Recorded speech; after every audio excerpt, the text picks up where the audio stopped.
balik kepada Allah Subhanahu Wa Taala, kerana setiap musibah yang diturunkan itu adalah dari kekuasaan Allah Subhanahu Wa Taala yang maha tinggi.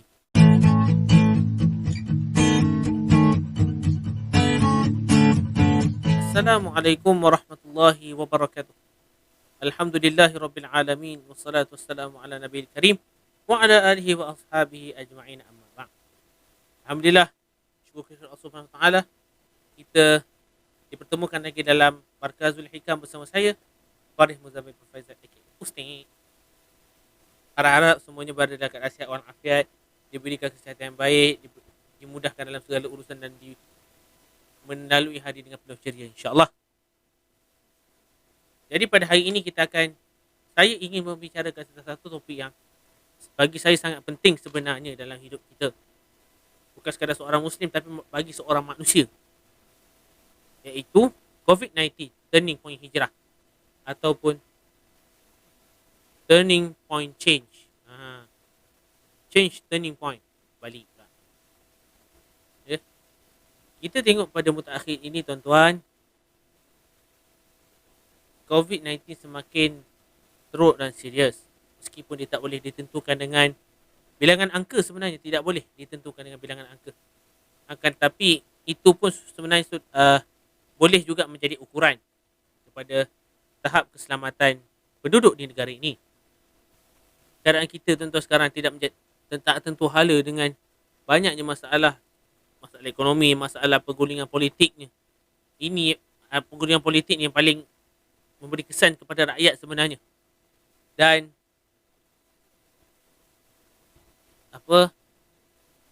dengan bunuh dirinya, dengan sosial, dengan moral rakyat turunnya, masya-Allah taala. Astagfirullah. Ini sangat-sangat blowing mind kita sebenarnya. Tak pernah terjadi dalam sejarah hidup kita perkara sehebat ini. Banyak penyelesaian telah dirungkai, konon-kononnya boleh menyelesaikan, tapi namun tidak berkesan sangat pun sebenarnya. Tengoklah kisah ini dah berapa kan. Allahu Akbar. Cuma saya nak bangkitkan adalah persoalannya, sejauh mana kesan COVID-19 terhadap kerohanian kita. Adakah terdetik dalam diri kita ini keinsafan? Dan keprihatinan kita adakah bertambah? Keprihatinan kita terhadap orang lain? Ataupun dengan bahasa yang lebih mudah, adakah empati dan simpati itu telah ada dalam diri kita sebenarnya? Dan yang lebih mustahak, adakah kita mengambil ini sebagai pengajaran ataupun peringatan daripada Allah Subhanahu Wa Taala? Itu yang paling penting sebenarnya. Kita perlu ingat bahawasanya Allah Subhanahu Wa Taala ini yang mengizinkan segala ini berlaku. Tak nak kita kena balik kepada Allah Subhanahu Wa Taala, kerana setiap musibah yang diturunkan itu adalah dari kekuasaan Allah Subhanahu Wa Taala yang maha tinggi. Allah Subhanahu Wa Taala sebut, ma asaba min musibatin fa bi'iznillah. Kurang lebih begitulah. Tidaklah ditimpakan satu musibah itu kepada seseorang selain daripada dengan izin Allah Subhanahu Wa Taala. Dari situ kita boleh lihat bahawasanya Allah Subhanahu Wa Taala yang membenarkan segala-segala ini berlaku. Yang mana asbabnya kita juga yang bukan Allah menakdirkan kita hidup seperti ini atas asbabnya tindak tanduk kita, asbabnya hati kita yang jauh daripada Dia sebenarnya. Ramai yang orang tak nampak sebenarnya di sebalik itu, sebalik ujian yang kita hadapi ini ada hikmahnya. Sebab tu Allah sebut dalam Al-Quran, falyanzuril insanu mimma khuliq. Maka lihatlah wahai manusia atas apa yang Allah ciptakan. Ataupun secara mudahnya apa yang Allah jadikan dan apa yang Allah lalukan kepada kita sebenarnya.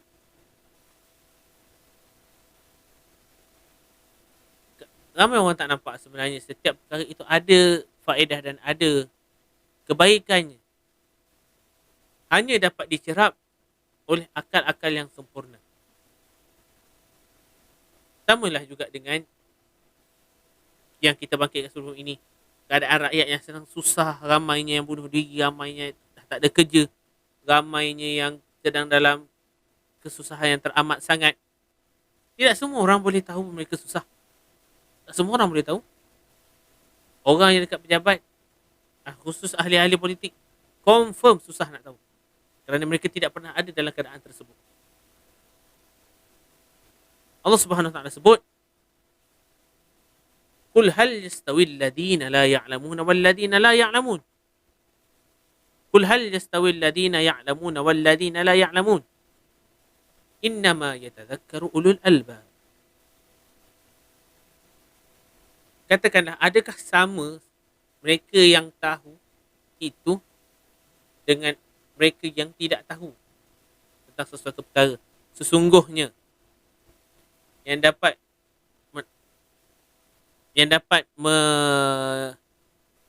membezakan dan yang dapat menyelesaikan perkara ini adalah orang-orang yang akalnya sempurna. Akal sempurna ni apa? Dia boleh berfikir dengan waras, boleh memikirkan sesuatu perkara yang luar jangkaan dia, dan boleh memikirkan sesuatu itu mesti ada kebaikan dan ada perkara yang perlu kita titik beratkan. Yalah, contohlah bendera putih. Tak semua orang nampak kebaikan di sebalik bendera putih ni sebenarnya. Yang mereka nampak, bendera putih ni adalah tanda kekalahan, tanda mereka menjaga diri. Elok, tengok, dengar elok-elok. Setiap perkara yang dilakukan itu adalah mengikut konteks semasa. Macam kamu kata, apa yang kita buat ni adalah mengikut keadaan semasa. Bagaimana, contohlah solat jarak dan solat berapa orang ni kan. Ini semua adalah mengikut kaedah semasa. Kenapa yang pasal bendera putih ni korang tak boleh faham? Benda ni mengikut keadaan semasa. Bukan maksud mereka tu menyerah terus, mereka malas. Mereka tu tak ada ruang dah nak usaha macam mana. Kerana kamu tak buka laluan untuk mereka. Jadi apa yang mereka boleh buat? Itulah dia. Di mana keperhatian? Dan kalau katakanlah kamu ni cerdik, ataupun kamu ni ada sikap simpati dan empati itu, kamu tidak akan kata ini adalah kerja orang gila. Dan kamu tidak akan berkata dengan mereka, kita jangan angkat bendera putih. Hanya angkat tangan berdoa pada Allah Subhanahu Wa Taala. Mereka tu bukan tidak pernah berdoa. Malah mereka dah berdoa banyak. Mungkin banyak daripada kamu. Akan tetapi mereka tak tahu apa yang mereka boleh usahakan. Maka itulah yang boleh. Cumanya kalau nak angkat bendera putih ni, tengok konteks tempat lah. Kalau katakan dekat Taman Rumahan, tengok taman. Kalau kata KRT-nya aktif, persatuan penduduk yang aktif, tak payah angkat. Bagi tahu mereka, insyaAllah masalah kamu akan selesai. Dan mereka akan bantu kamu. Cuma kalau dekat pedalaman tu, kamu angkatlah setinggi-tinggi bendera putih kamu. Supaya mereka tahu yang kamu dalam keadaan susah. Dan biar mereka tahu yang mereka ni sebenarnya tidak pernah usahakan apa-apa. Kamu dah senang. Kamu dah ada macam-macam. Kamu ada kereta Mercedes kamu. Kamu ada gaji sebagai, kalau katakan ada sebagai ahli kabinet kerajaan. Dan kalau katakan kamu adalah wakil rakyat, kamu ada allowance.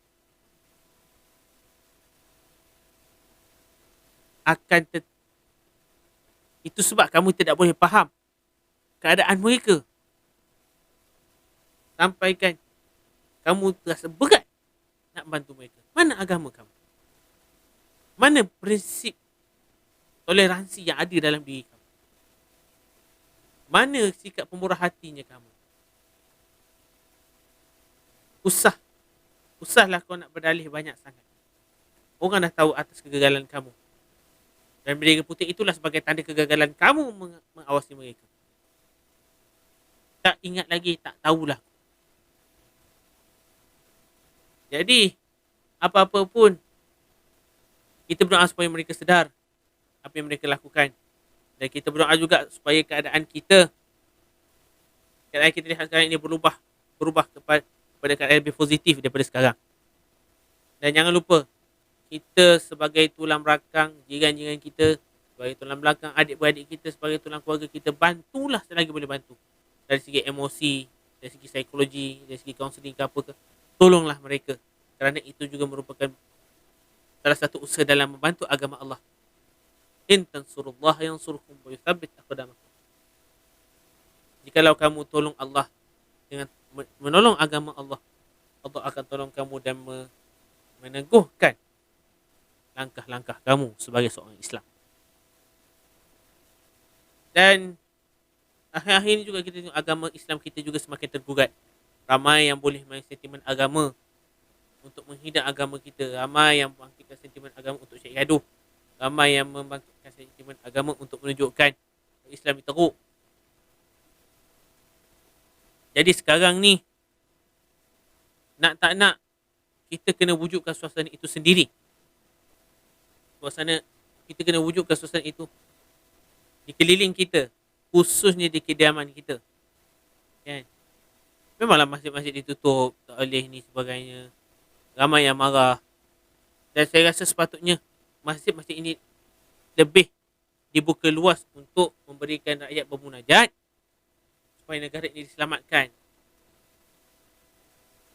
Dan orang kata sekarang ini adalah fasa bertuhan. Fasa yang lebih perlu dekat dengan Tuhan. Bukan dia orang tak pernah dekat Tuhan sebelum ni. Masalah kita nak bagi lagi dekat. Bagi masjid ini lebih aktif. Tidaklah nampak kita ini seolah-olah disebabkan penyakit kita menggadaikan aspek yang paling penting dalam hidup kita, iaitu agama kita. Jadi sekarang ni apa yang kita boleh buat? Kita wujudkan suasana itu di dalam rumah kita. Boleh ke? Sudah tentu boleh. Jadi saya nak berkongsilah beberapa cara yang boleh kita lakukan untuk mewujudkan suasana itu di tempat kita. Yang pertamanya, set dalam minda, tak ada kuasa lain yang berkuasa selain daripada Allah Subhanahu wa ta'ala. Kerana dengan perkara ini diizinkan juga oleh dia. Dan kena perlu ingat, orang yang mengingati Allah itu tidak pernah rugi. Allah memberi jaminan dalam surah Al-Jumu'ah ayat ke-10. Fadhkurullaha kathiran la'allakum tuflihun. Ingatlah kepada Allah banyak-banyak supaya kamu berjaya. Supaya kamu berjaya. Allah dah memberi jaminan di dalam ayat tersebut. Ingat, Allah tak pernah rugi. Cumanya kita jangan tergopoh gapah. Orang kita ni semuanya nak cepat. Islam tak ajar kita dalam keadaan tergopoh gapah. Pepatah Arab pun ada sebut, fit ta'anni as-salam, wa fil ajlatin nadamah. Pada ketenangan itu ada keselamatan, dan pada tergesa-gesa itu ada kebinasaan. Pepatah Arab pun ada sebut. Dan Nabi SAW pernah tersebut, yustajabu li ahadikum ma lam ya'jal. Diperkenankan doa untuk setiap daripada kamu selagi mana kamu tidak gopoh. Ingat, dalam kita berdoa pun ada etikanya. Dalam kita meminta ada etikanya. Nak minta dana pun ada etikanya. Kan? Cakap pasal dana ni geram lah aku kan. Tapi tak apalah, lupakan. Dan tanam dalam mindset kita dan tanam dalam mindset keluarga kita, rahmat Allah itu sangat-sangat luas. Nabi SAW pernah bersabda, hadisnya, ja'alallahu rahmatan mi'ata juz'in fa'amsaka tis'ata wa tis'ina juz'an thumma yanzilu fil ardi juz'an wahidan atau kama qala, lebih kurang macam tu. Allah telah menjadikan rahmat itu 100 bahagian. 100 lagi, umpama kalian 100. 99 Allah pegang. Satu Allah turunkan kat bumi. Satu yang Allah turunkan pun banyak. sebenarnya. Tengok apa yang kita ada sekarang. Kita ada bilik yang cantik, kita ada kereta yang boleh bergerak, alhamdulillah. Kita ada hidup yang berorganisasi, berjiran dan sebagainya. Kita boleh hidup dalam iman dan Islam. Kita boleh, kita masih boleh fikir bahawasanya kita perlu mendidik orang dengan agama dahulu, jangan utamakan aspek dunia dan sebagainya. Nampak? Rahmat Allah itu sangat-sangat luas. Maka jangan pernah lokek kita untuk meminta dengan Allah Subhanahu Wa Taala. Jadi kita perlu tanamkan mindset itu pada diri kita dan juga dalam diri ahli keluarga kita. Dan daripada situ akan wujudlah bi'ah Islamiyah yang bertepatan dengan syariat Islam dan bertepatan dengan firman Allah, ya ayyuhalladzina amanu qu anfusakum wa ahlikum nar. Jagalah diri kamu dan keluarga kamu daripada neraka. Macam mana nak jaga? Suruhlah kita tanamkan aspek-aspek ringan dulu. Contohnya solat. Ini paling penting kerana as-salatu imaduddin. Jadi perkara itu perlulah dititik beratkan. First tak apalah. Mungkin awal-awal tak biasa solat berjemaah lagi, solat sendiri dulu. Tapi tepat pada waktunya. As-salatu ala waqtiha. Didik diri dengan solat awal waktu dulu, walaupun seorang-seorang. Dah lama sikit, rasa macam seronok pula. Terasa nak buat sama-sama. Lepas tu barulah buat berjemaah. Apak jadi imam. Kalau apak nak jadi imam, pas kat anak. Cakap, loh, jadi imam. Abah huzur ni. Gurau ni. Kan? Contohnya. Lepas tu, apa yang boleh kita buat lagi? Baca Quran ramai-ramai. Baca satu ayat pun jadilah. Baca ramai-ramai. Kan? Lepas tu ayah bagi tazkirah sikit. Itu boleh sikit sebanyak mendatangkan keharmonian dalam keluarga kita. Tahu? Ketua agama dah. Ketua keluarga memainkan peranan penting dalam perkara ini. Dan ibu dan anak-anak perlulah membantu mereka. Khususnya siapa-siapa yang ada dalam takhasus agama perlu membantu sehabis baik untuk mewujudkan bi'ah Islamiyah dalam keluarga kita. Itu yang pertama. Yang kedua adalah sebabkan sekarang ni media sosial merupakan perantaraan komunikasi antara manusia, maka kita kena terapkan diri dengan akhlak dalam media sosial. Kerana Nabi SAW pernah berpesan, khairun nas ahsanuhum khuluqan wa anfa'uhum linnas. Sebaik-baik manusia itu adalah akhlaknya baik dan memberi manfaat kepada manusia lain. Jadi kita tengok kadang-kadang ayat orang dalam media sosial ini sangat-sangat menjengkelkan dan membuat orang menyampah kadang. Dia buat konten untuk dakwah tapi ayat dia lebih kepada memaki, lebih kepada nak menghentam, bukan kritikan ilmiah. Siapa nak baca? Malah ini akan mewujudkan sentimen-sentimen perpecahan umat dalam kalangan kita nanti. Itu sebab perlunya etika dalam kita menyampaikan dakwah, dalam menyampaikan maklumat. Seperti mana firman Allah Subhanahu Wa Taala, ud'u ila sabili rabbika bil hikmati wal mau'izatil hasanah.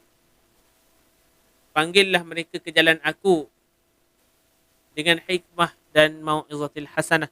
Dengan hikmah, dengan penuh peradaban, dengan penuh tata tertib, dan mau'izatil hasanah, dan kelembutan, iaitu kata-kata yang baik dan tidak menggores perasaan orang lain.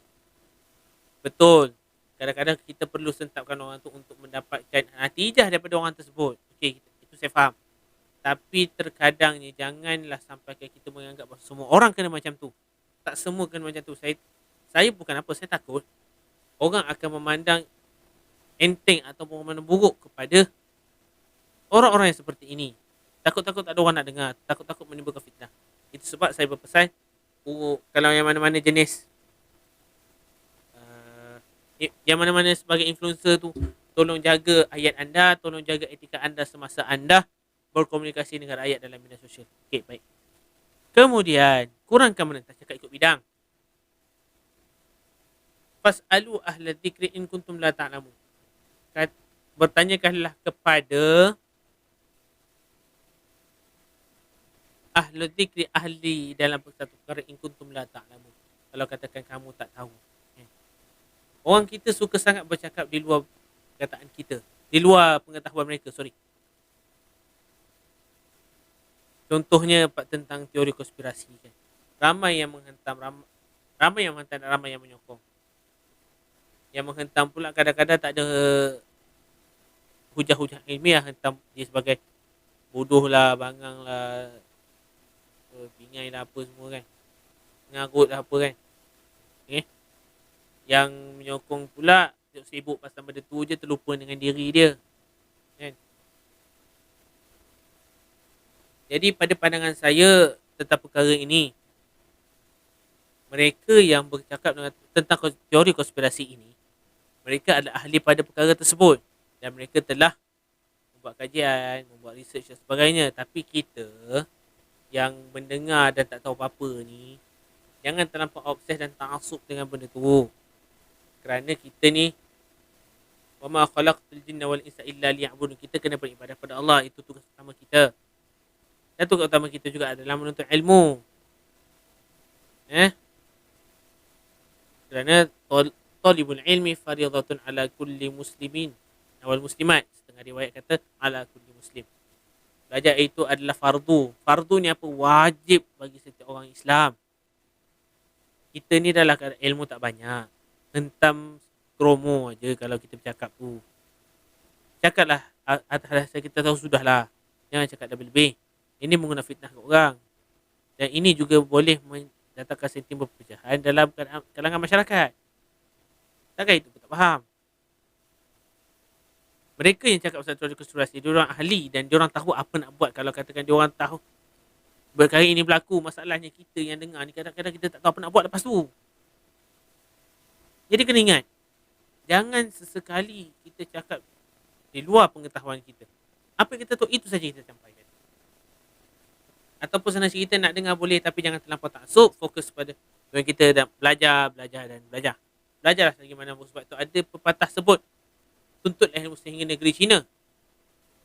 Imam Syafi'i rahimahullah ta'ala menghabiskan hidupnya dengan menuntut ilmu. Kejap ke Madinah, kejap ke Mesir, kejap ke Baghdad. Baghdad tempat asal dia. Kejap ke Iraq dan sebagainya. Berguru dengan Imam Malik, berguru dengan Imam Muhammad bin Hasan Al-Syaibani. Belajar pula dengan Khalid bin Muslim Az-Ziji, macam-macam lagi. Dia orang habiskan untuk belajar sahaja sampai tak sempat nak tengok perkara-perkara luar. Kalau katakan dia orang tu tak belajar, macam mana Imam Syafi'i boleh membuat fatwa dalam usia 15 tahun? Macam mana? Jadi pesanan saya, kurangkan menentang, cakap ikut bidang, kritik apa kita tahu, tak payah cakap apa yang tak perlu. Itu memeningkan masyarakat. Okey? Saya bukan menjahil mana-mana kerana saya bukan ahli pada yang saya bukan ahli pada yang itu, dan saya juga bukan ahli pada satu lagi. Saya pun masih belajar. Okey? Jadi kita berlapang dada, kita lakukan tugas kita sebagai ibadullah. Hamba kepada Allah Subhanahu Wa Taala. Eratkan kembali yang regang, perbaiki yang tegang. Kadang-kadang kita ni tak sedar, kadang-kadang hubungan mak dengan ayah kita dengan mak ayah kita renggang. Dan ada setengah dengan kawan-kawan kita itu tegang hubungannya kan. Jadi perbaikilah mula daripada saat ini. Telefon siapa-siapa yang kita ada melakukan sesuatu perkara yang membuatkan dia terasa dan sebagainya, khususnya ibu bapa kita. Allah mengharamkan kita mendahului ibu bapa kita, seperti mana hadis Nabi sallallahu alaihi wasallam menyebutkan, innallaha harrama alaikum uquqil ummahat. Sesungguhnya Allah mengharamkan ke atas kamu mendahului ibu-ibu kamu. Nampak tak betapa pentingnya kita punya komitmen kepada ibu bapa kita. Itu yang paling penting. Kerana mereka lah yang melahirkan kita. Mereka lah yang mendidik kita. Tanpa mereka, siapa kita? Kalau tak penting mereka tak ada, Allah menukilkan firman-Nya, wa qadara rabbuka alla ta'budu illa iyyah wa bil walidaini ihsana. Allah memerintahkan kepada kamu, ibadahlah kamu kepada Allah dan bukan pada yang lain, dan berbuat baiklah kepada ibu bapa kamu. Perintah tu tau, itu bukan banyak ayat macam itu, malah perintah yang membawa kepada hukum wajib. Jadi jangan ambil sambil lewa tentang mak ayah kita. Berbuat baiklah selagi mereka masih ada. Takkan nak tunggu mereka dah tak ada baru kita nak sedar. Jangan.